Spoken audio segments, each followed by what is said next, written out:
Occasionally, when I have a bit of free time, I clean Roman coins. I'll buy a small lot of uncleaned coins, remove the dirt and incrustations that coat their surfaces, and identify them with the help of reference books and online resources. The process can be time-consuming and sometimes tedious. But, at least for me, it's rewarding in a way that simply buying ancient coins can never be. Most uncleaned coins look like these, small bronzes, about the size of an American penny or dime, dating to the 3rd and 4th centuries AD. The cheapest uncleaned coins, sold for $1 or $2 apiece, are often so worn or damaged that they're hardly worth cleaning. The next step up are usually marketed as premium uncleaned. These tend to sell anywhere from about $3 to $6 per coin, and especially at the higher end of that price range, most will clean into something presentable. The coins in this picture, which I received from nerocoins.com, come from a good batch of premium uncleaned.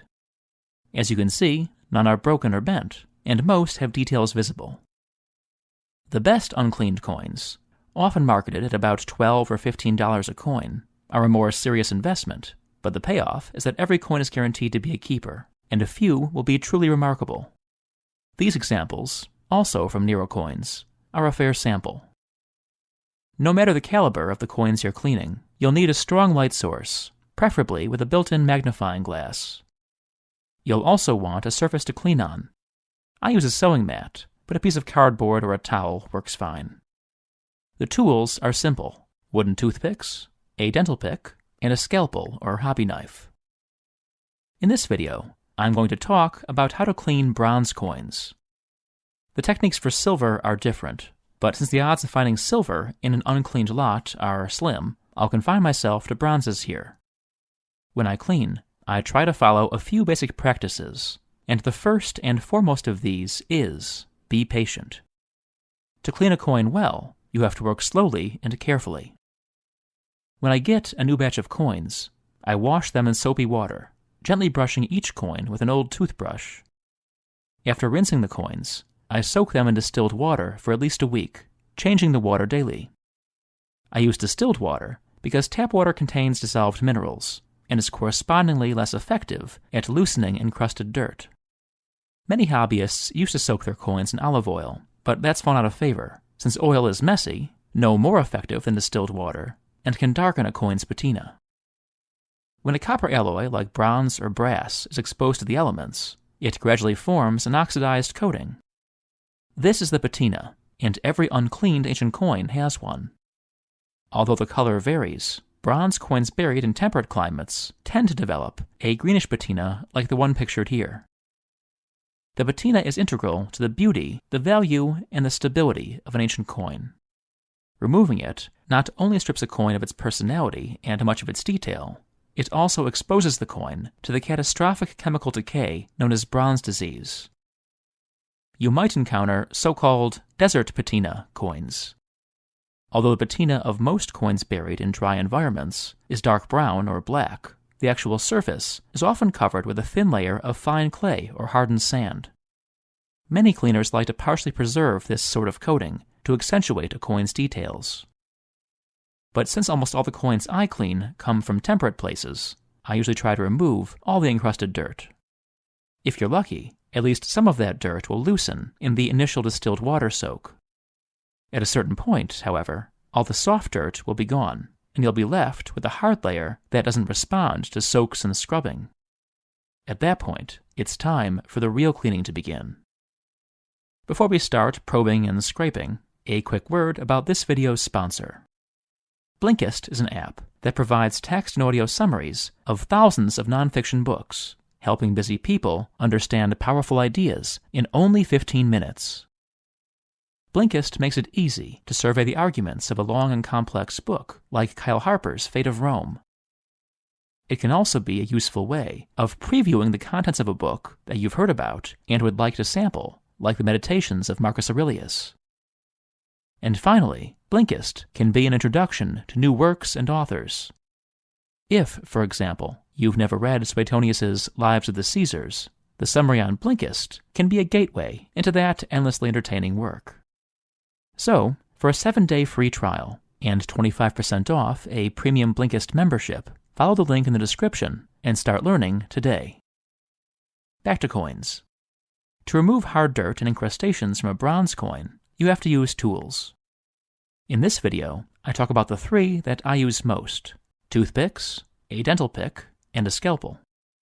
Other cleaners have different instruments, but most of us use the same basic technique, moving the tips of our tools in slow, small circles to loosen dirt without scratching the patina.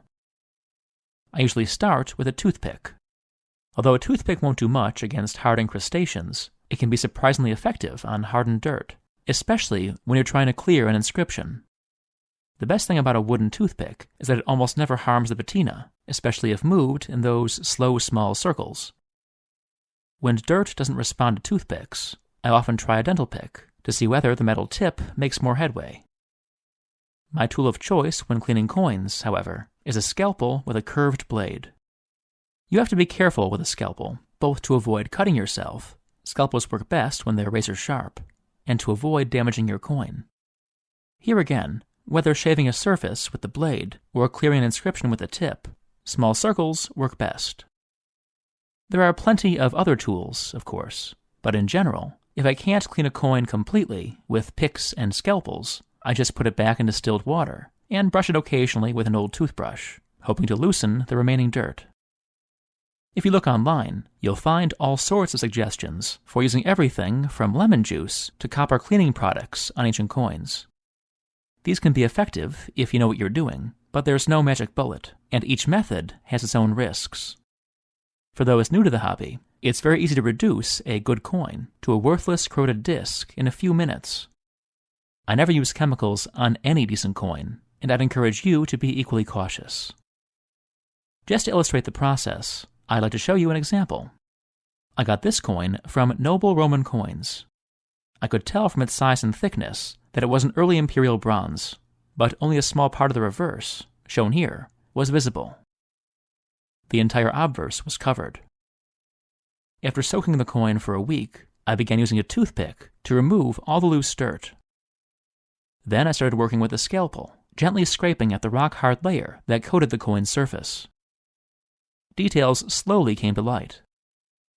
After several hours of work with the scalpel, I managed to clear almost the entire obverse, revealing a detailed portrait that was unfortunately marred by red oxidation blisters. This is the not-quite-finished coin. The cleaned reverse, as you can see, is in better shape, and compromised only by a small damaged area on the lower left. The most interesting part of cleaning a coin is attributing it, identifying the ruler and type, and pinpointing it in the grand narrative of classical history. For Roman imperial issues, the standard reference is David Van Meter's Handbook of Roman Imperial Coins, which lists all the major types. There are also excellent resources online, including the Roman Coin Attribution Toolkit on the Forum Ancient Coins website, and the databases at wildwinds.com. To show how this works, let's take a look at this drawing of the coin I cleaned, kindly provided by Classical Numismatics. For a Roman imperial coin, the attribution process starts with identifying the emperor on the obverse, and in this case that was easy: Hadrianus Augustus, Hadrian. The size of the coin, and the fact that Hadrian is wearing a radiate crown, indicate that the coin is a Dupondius, worth half as a Tertius. Now all we have to do is determine the type, and the reverse allows us to do that. The COS 3 indicates that the coin was struck during or after Hadrian's third consulship, and the fact that the goddess is carrying a tray of fruit and ears of grain identifies her as Fides, the personification of trust, a popular symbol of imperial benevolence. Let's take a look at another coin I cleaned, also from Noble Roman Coins. This is a large bronze with a Roman emperor on the obverse. Unlike the last example, however, this one wasn't produced by an official imperial mint. Like many coins in the eastern Roman provinces, it was struck by a city, in this case, Colonia Viminacium, in what is now Serbia. This drawing by Classical Numismatics makes the coin's design clear. On the obverse, we have the child emperor Gordian III, named by the legend as Imperator Caesar Marcus Antonius Gordianus Augustus. The reverse shows a female figure, a personification of the province, standing between a lion and a bull, symbols of the two legions that were headquartered nearby. This coin's iconography reflects its purpose. The thousands of soldiers stationed around Viminacium were paid in silver, but when they spent their pay in local stores and taverns, they received change in bronze. By the time this coin was made, inflation was driving the bronze coins of the official mints out of circulation, making small change increasingly scarce. To keep the local economy healthy, the city of Viminacium minted coins like this one in the emperor's name. Our final example dates to the era of the Tetrarchy, when the Roman coinage was reformed and standardized. This is a follis, a large coin made with a silver-bronze alloy. We can tell almost exactly when and where it was made. Moving to the drawing by classical numismatics, we can see that the heavily abbreviated inscription on the obverse reads Imperator Caesar, Galerius, Valerius, Maximianus, Pius Filius Augustus. In short, Galerius, best known today as the Caesar of Diocletian and a persecutor of the Christians. The reverse shows a nude figure, identified by the inscription as the genius, that is, guardian spirit, of the emperor.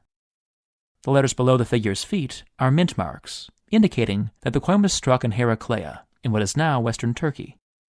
This coin was likely struck in 308 or 309, not long before Galerius' death, and the wars that would make Constantine sole emperor of the Roman world. The stories of the coins in this video began 17 or 18 centuries ago, amid the smoke and clamor of a mint. They were paid to soldiers. They were laid down in bars. They bought everything from goats to perfume.